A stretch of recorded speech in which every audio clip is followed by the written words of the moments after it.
I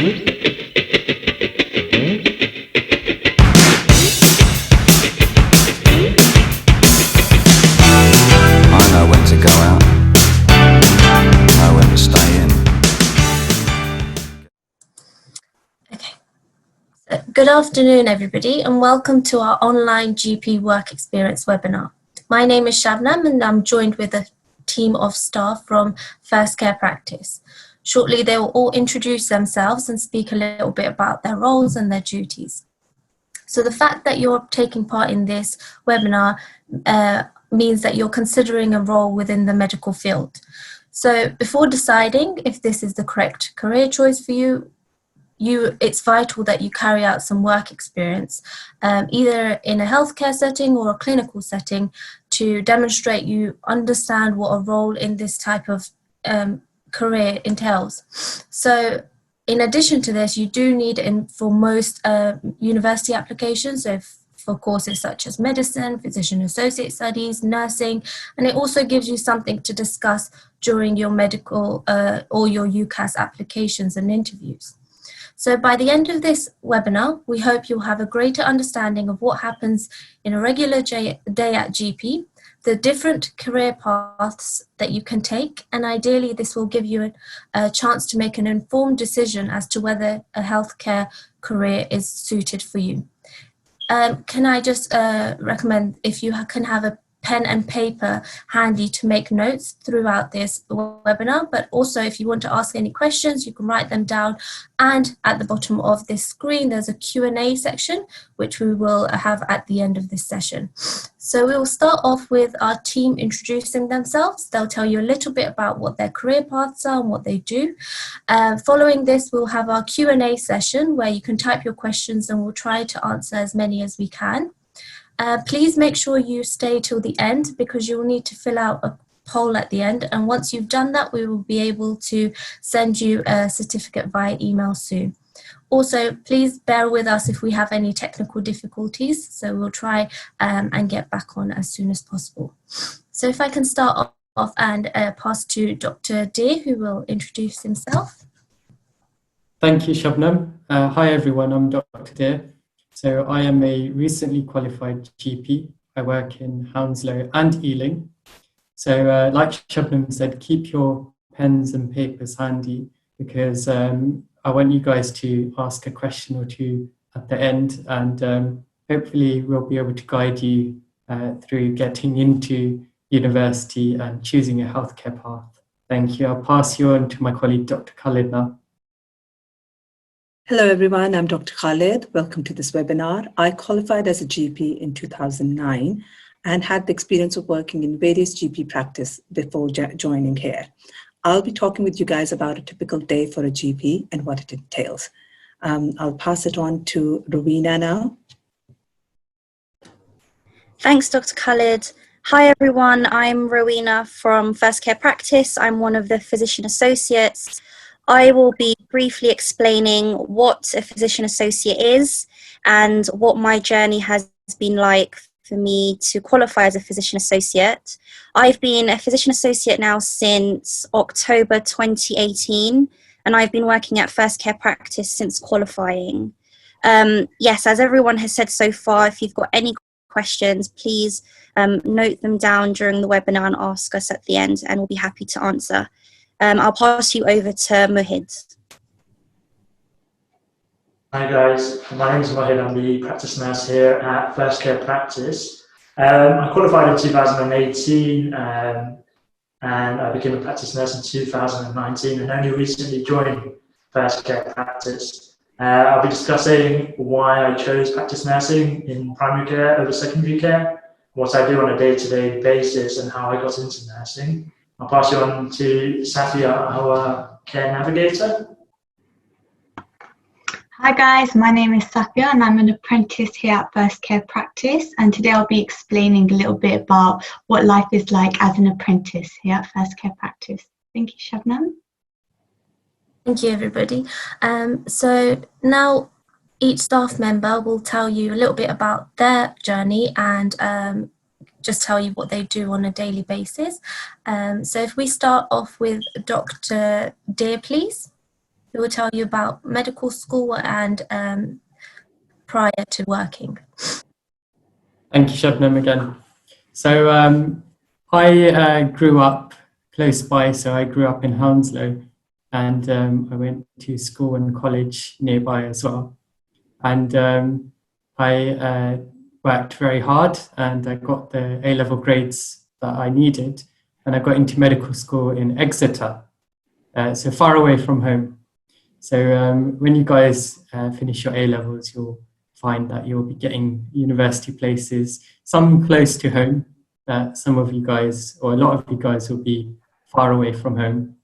So that means that you might need to find accommodation away from home. That might be what they call halls of residence. So universities offer accommodation.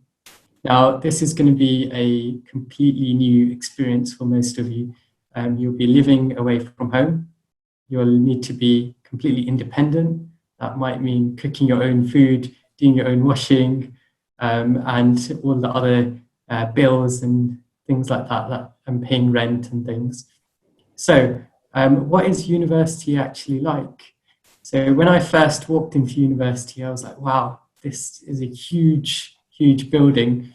It's actually a very, very big school. So you've got a gigantic library.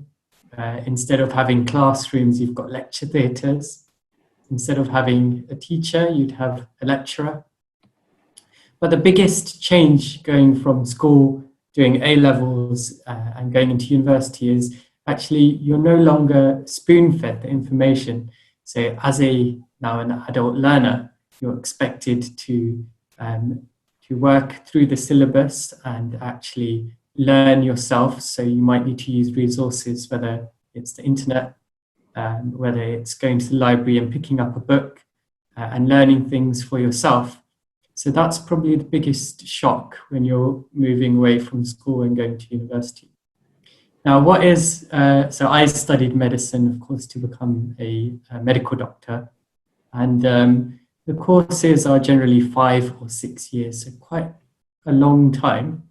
Normal university courses might be 3 years. What is the structure of a medical course?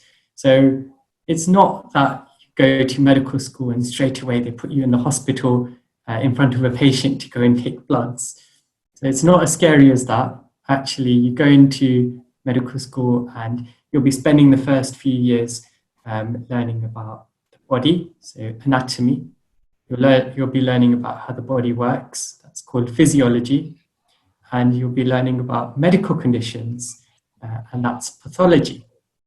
So after the first 2 or 3 years sometimes, you'll be let loose into the clinical practice. So that might mean you are going to a GP surgery, where I work at the moment. You might be going to accident and emergency, or you might be on hospital wards. So throughout your training, you'll be receiving various examinations. So they're a bit stricter at university. So when you have your serious examinations at the end of the year, you're expected to pass them. At the end of the 5 or 6 years, you'll have a big final examination, which once you pass, you'll be given a shiny certificate and a doctor's badge as well. And following on from that, that's where actually the hard work really begins. So you'll be classed as a junior doctor, and you'll be applying for your foundation posts, is what we call them. So I went to Exeter, I completed my training in medicine, and I became a doctor. And then I applied for my foundation training. So this is 2 years after medical school. So 2 years after, the foundation training, is 2 years. So I applied to Birmingham and I got a place there, and I worked in various wards, including orthopedics, which is bone, and A&E as well. After those 2 years, you want to apply for your specialty. So some of you are thinking, oh, I might want to become a GP. Some of you might want to become surgeons or cardiologists, heart specialists. So that's the time when you apply for your specialties. So now I'm going to pass you over to Dr. Khalid. Dr. Khalid is a little bit more experienced than me as a GP, and she can tell you a bit about life as a GP now. So thank you for listening, Thank you, everyone. Ben. Dr. Khalid. Thank you so much. So I would begin by saying that, in a general practice, we work together as a team. The team in general practice consists of doctors, physician associates, nursing staff, healthcare assistants, there are care navigators, and then there is practice managers, along with some practices having business manager. We work together to provide the best care for our patients. So let's talk about what happens in a typical day for a GP. For most GPs, the working hours are between 8 to 6. We start our morning by doing clinics. The clinics are divided into a morning session and afternoon session. We see patients presenting with a variety of symptoms, ranging from simple cold and flu to chest infection to skin problems. And then it can be a bit more complex as well, where we are managing with their long-term conditions, such as diabetes, blood pressure, managing their heart conditions, dealing with their mental health concerns, and also addressing their social issues. Personally, for me, I think the best thing about working in a GP practice is that we are providing a continuity of care to our patients. We look at patient as a whole. We don't just only address their physical problems, but we also take into account into their mental needs and their social needs as well. I think this also helps build a very good doctor-patient relationship, because the patient develops this trust in their doctor, and this is very important, again, in providing an efficient care to the patient. So what happens between the morning and the afternoon sessions? Well, between that time, we deal with admin work, which includes looking at letters from the hospitals, doing prescription, looking at lab results, doing referrals, arranging investigations, and also doing home visits required for patients who can't make it to the surgery. We also have meetings to attend, so that is also part of the role that a GP takes. And also alongside, we also have time to take our lunch breaks, so don't be put off with this hectic and busy routine. Overall, I think GP setting is an amazing field to join, and I would definitely encourage students to consider this when they're ready. Now I'll pass it on to Rowena, who will talk more about the role of a physician associate. Over to you, Rowena.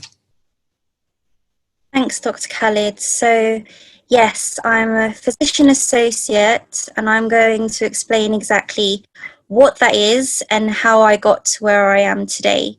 So, a physician associate is a relatively new course in the health professional world.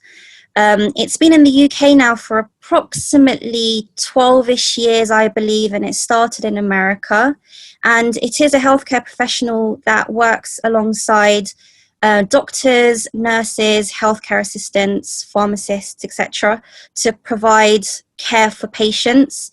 We can see patients face to face, and we can take a medical history, we can make a diagnosis, we can make a management plan for patients. How did I get here? So firstly, you will need to have a science-based undergraduate degree. So in my case, I did biomedical science first as my undergraduate degree, which was for 3 years. And then after that, I actually worked in a few laboratories. And then I heard about the physician associate course, which is a 2 years full-time master's course. And I went to Brunel for my physician associate full-time course. The first year is completely full-on at university, Monday to Friday, where you are taught theory, all clinical theory. And then the second year is all hospital-based. This may vary from university to university, but my second year was based in hospitals and also at the GP practice, where you can actually apply all the medical knowledge that you've learned from your first year. And then after that, you have to sit a big exam at the end, where you have to do a multiple choice question exam, as well as an exam called an OSCE, where you show how you deal with patients and if you are ready to show your medical knowledge to the real world. And if you pass that, then you can qualify. And the really good thing about being a physician associate is that you can work either at a GP practice, or you can work in a hospital, where you can work in a variety of different specialties. There are a few physician associates I know that work in A&E, some work in cardiology, you know, whatever specialty you like, and if there's a vacancy, you can apply and you can work there. And it's flexible. You can work wherever you like. For me, as I'm working at GP practice, an average day for me is in the mornings, I deal with patients with acute problems like colds and coughs, urine infections, chest pains. In the afternoon, it's more trying to focus on patients with long-term conditions such as asthma or diabetes. And then in between, as Dr. Khalid said, we also do admin work. So looking at blood test results, calling back patients in regards to those. And yes, that's all from me. So I will pass you on now to Mohid. My name is Mohid. I'm the practice nurse here. I qualified as an adult nurse in 2018. I did all my training at UCH at the National Neuro Hospital in central London. I came through a different route, so I'm assuming a lot of you are going through the BSc route, which is 3 years, which is the undergraduate program. I went through the postgraduate program with a postgraduate diploma in adult nursing. I come from a business and economics background from my A-levels and with a business degree. Nursing's amazing, it's fun. From your first year to your third year, your responsibilities change, they become a lot more serious, the types of patients you deal with are different, not every day is the same. The doctors and nurses, they work hand in hand, and the quality of care we provide to our patients won't be the best if we weren't around together and working together. So all my training I did was in secondary care, working in medical wards, surgical wards, daycare surgeries. The reason I chose general practice was because I wanted the continuity with my patients. I wanted to see my patient from A to B.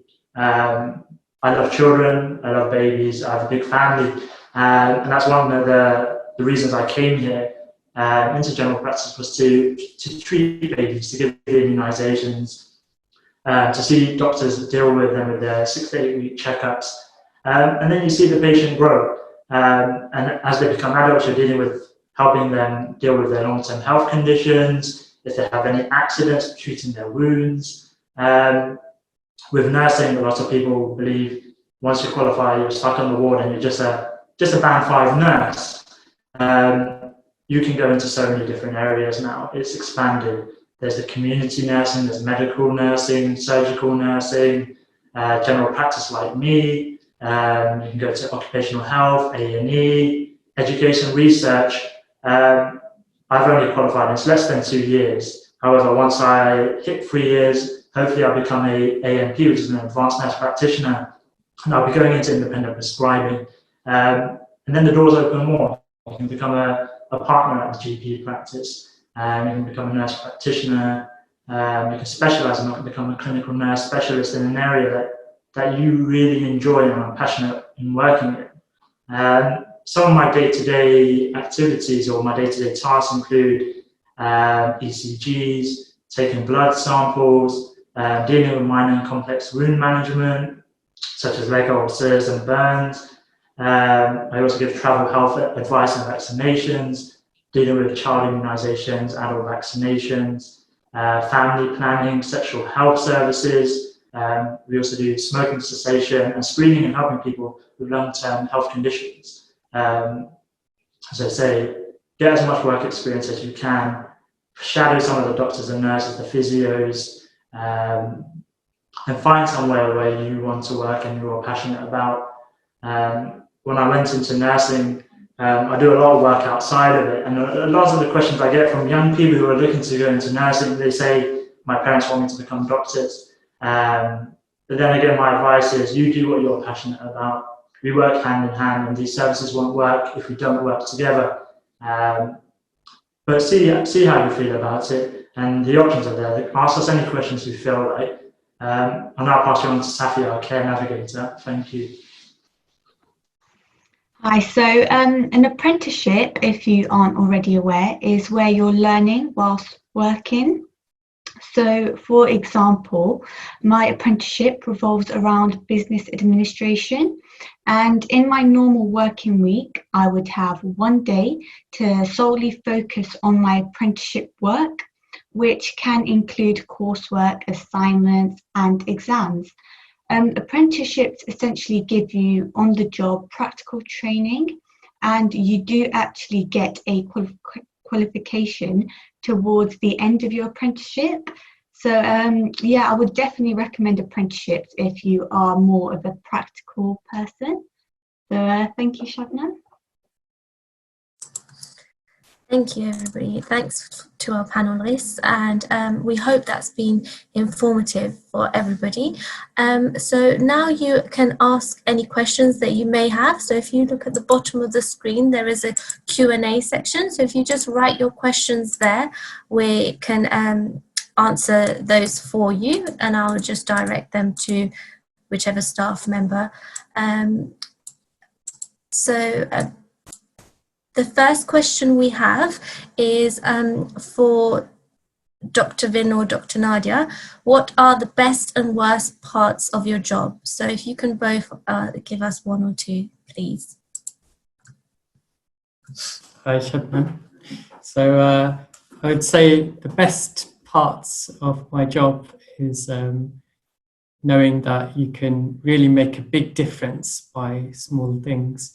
So I'll give you an example.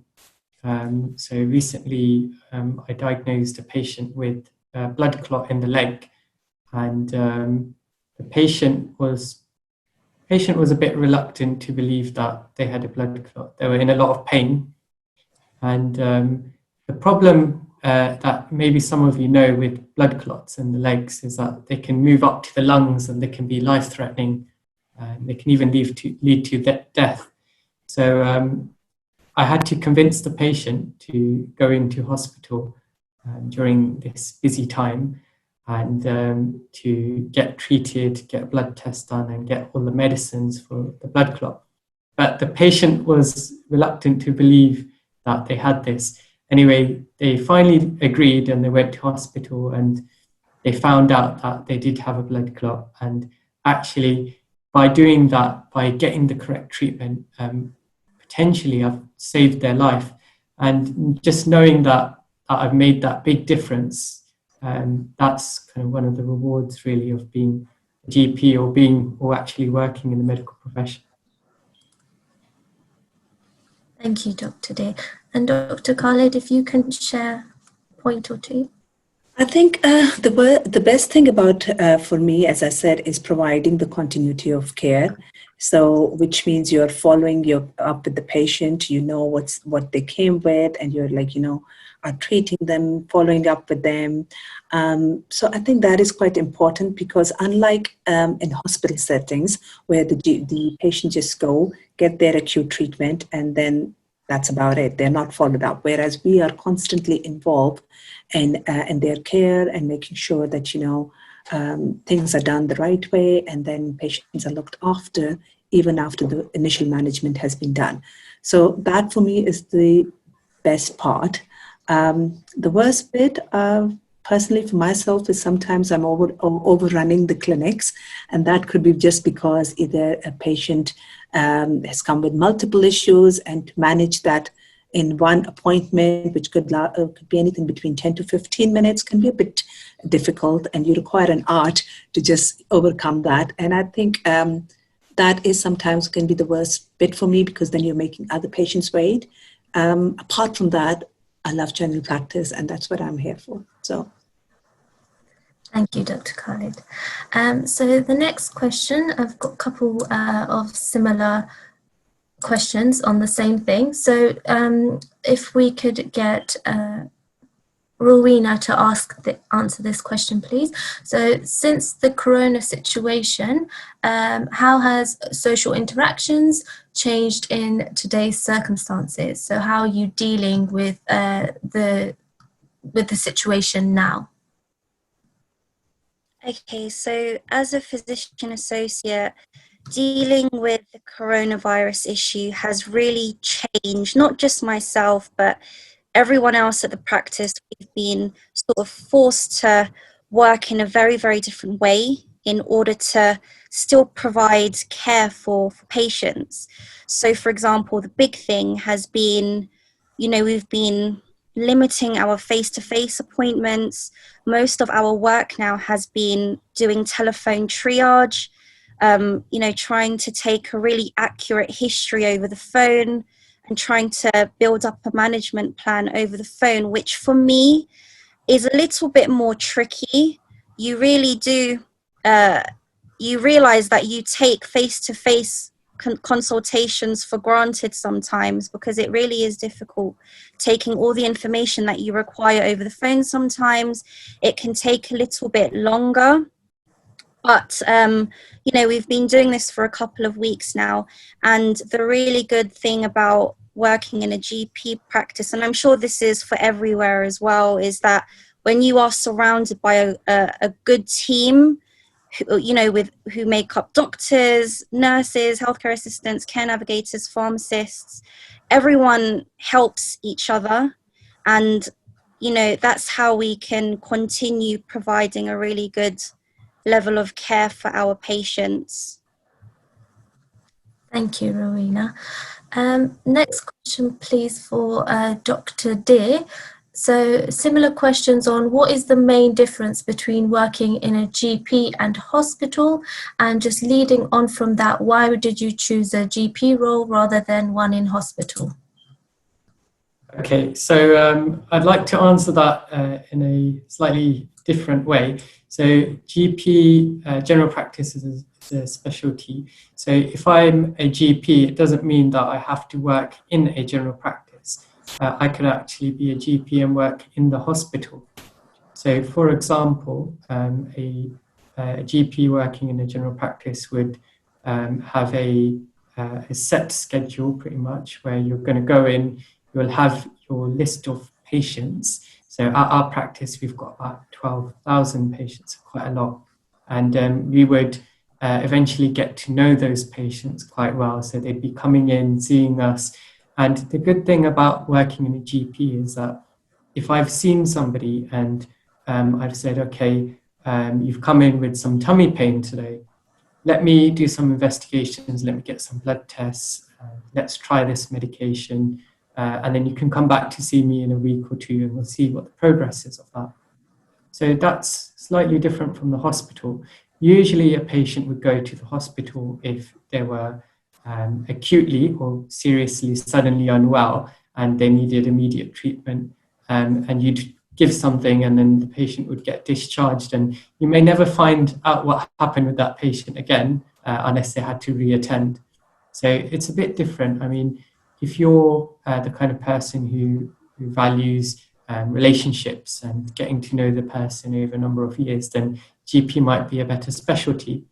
But if you want to deal with more acute things and sudden things, then you could do your GP specialism and then you could go and work in A&E even, or you can work in urgent care centres, which are based in hospitals but right next to the accident emergencies usually. Hopefully that answers the question, Shabnam. Thank you, Dr. Deer. So if we have the next question for Muhit, please. So a few questions on, is working in a GP easier for you to have more family time, and how does it affect your social life? There's a balance. You still can have a family life and a social life if you work on the wards in the hospital. I think working in a GP, you have a bit more control over your day. You can plan your day a lot better. I mean, I have a family of my own. I think keeping a diary, keeping up to date on what's coming through your door the next day is important, and planning One other thing I would say is self-reflection. Go over things that you haven't done so well in the past, plan how you do it better. At least that makes your day-to-day tasks a lot easier and get. So next question, if Dr. Khalid, please, if you can answer this one. Sorry guys, I know we're getting lots of questions, so I'm just trying to pick the ones that are most common. So Dr. Khalid, during this pandemic, you are doing a great job. So do you think the current pressures on the NHS will put off people from following careers in healthcare? And just a similar question from that is,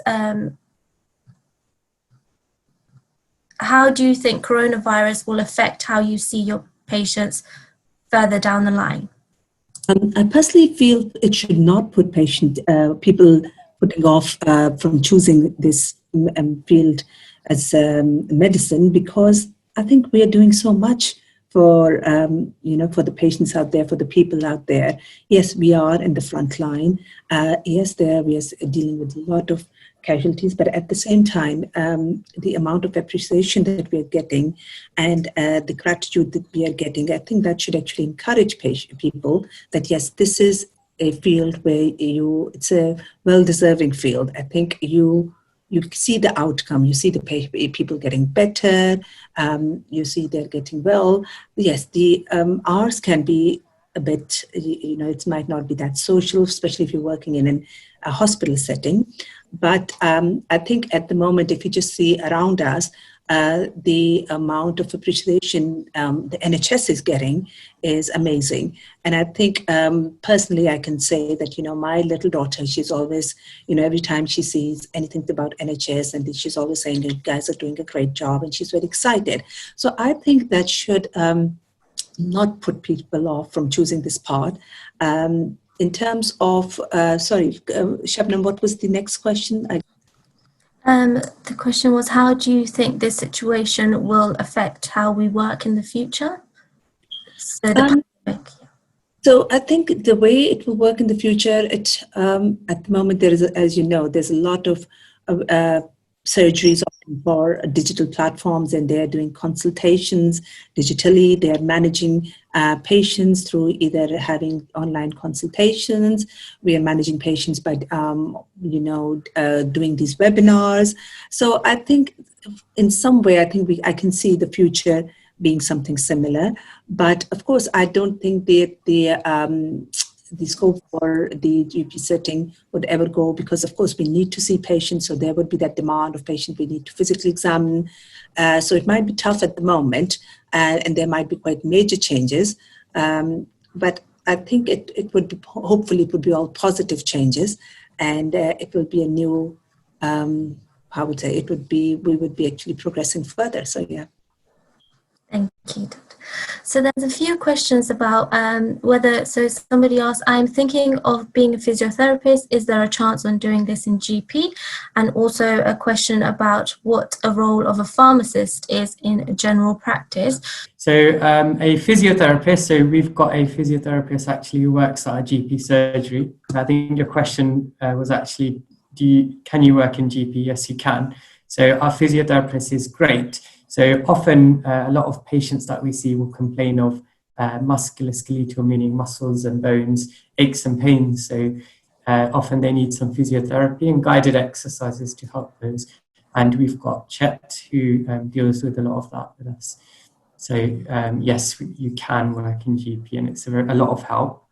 And the second question is, what about pharmacy? So we've also, we're fortunate enough to have a pharmacist, Abbas, who works with us. And as you can imagine, we're dealing with all those thousands of patients and their prescriptions.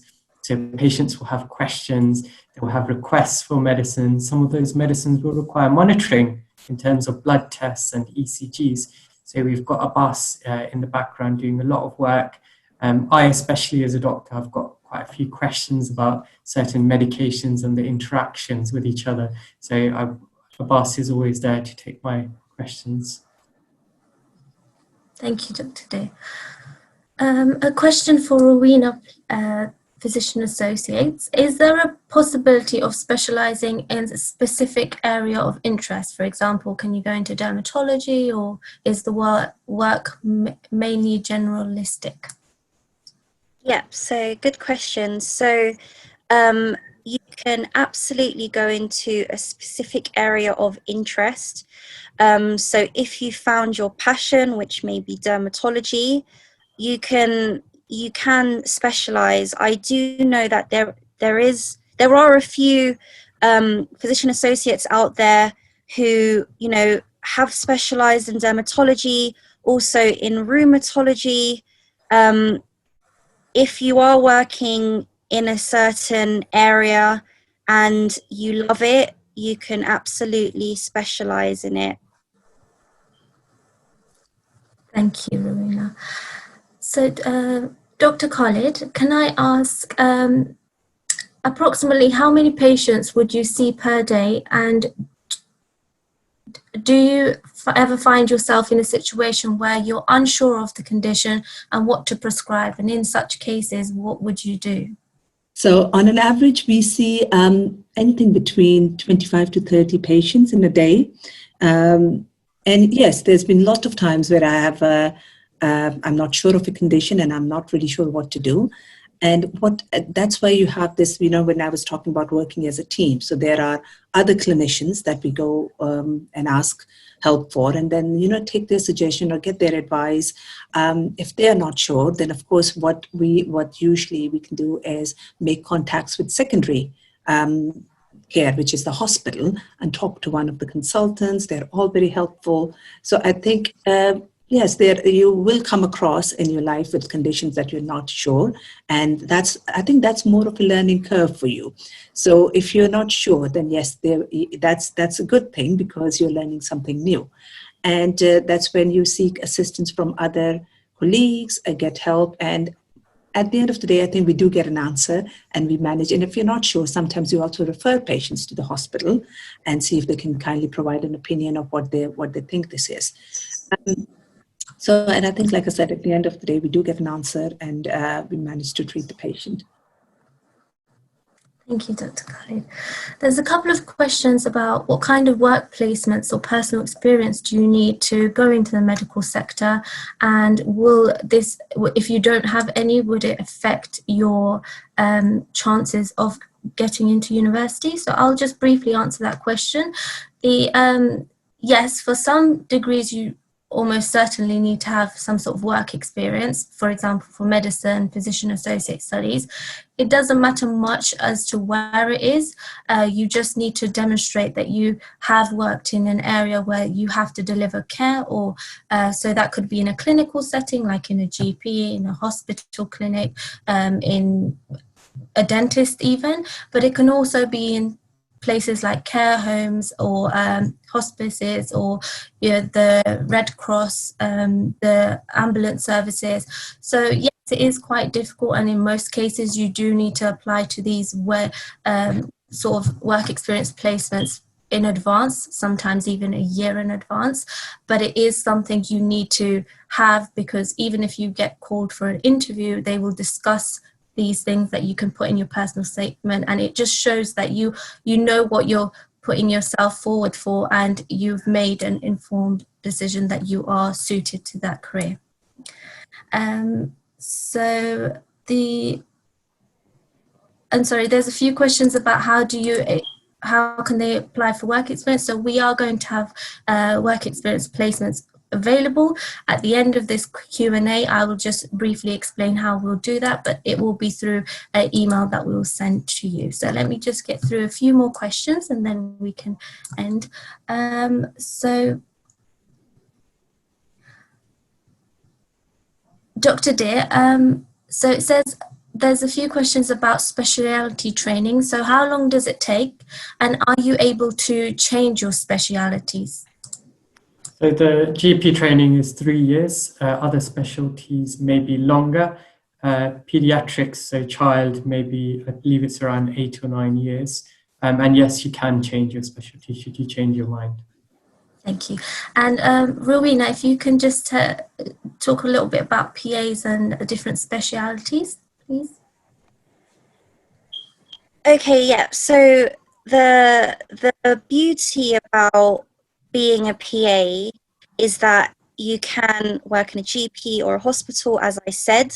And if, for example, you're working in A&E for about a year and you want to move on and you want to sort of specialize and you've always had a specialty in cardiology, so the heart, for example, you can always work in cardiology, build up your work experience. I know quite a few physician associates who don't exactly know what their interests are. So, for example, like myself, I work in GP. To be honest, I don't know what I am really interested in at the moment. But the beauty of being in GP is that you can see patients of all ages, ranging from newborns all the way up to elderly, and you don't know what will come through the door. You can see anything from skin rashes to chest pain to tummy pain to arm pain. You can see absolutely everything. And I love that because it keeps me up to date with all my general medical knowledge. But maybe a few years down the line, I'll find my specialty and maybe I'll move on to something that's more specialized. But when you are training into becoming a physician associate, you are exposed and placed into different work experiences. So, for example, with me, I did work experience in my second year of physician associate school. I was in A&E, cardiology, respiratory, endocrinology. I also did ear, nose and throat, sexual health. So you are exposed to a wide variety of placements, and you will most likely find your interest. Thank you to everybody and for attending, and thank you for the panelists. We're going to have to stop there. I've tried to answer as many questions as we can. So now we will. You should receive an email in the next few hours from Zoom. Within this, you will there will be a Survey Monkey survey. So if you can complete that, please. If you want to have a placement with us, work experience placement, please register your interest through that, and we will be able to contact you with the next steps. So there'll be 4 short questions as to why and what you would like out of a placement, and please answer these briefly. This will allow us to make a fair shortlist of students that we can take on. If you do have any questions or anything else that we can help you in, you can always email us. But thank you very much for attending, and thank you to our panelists for helping carry out this webinar.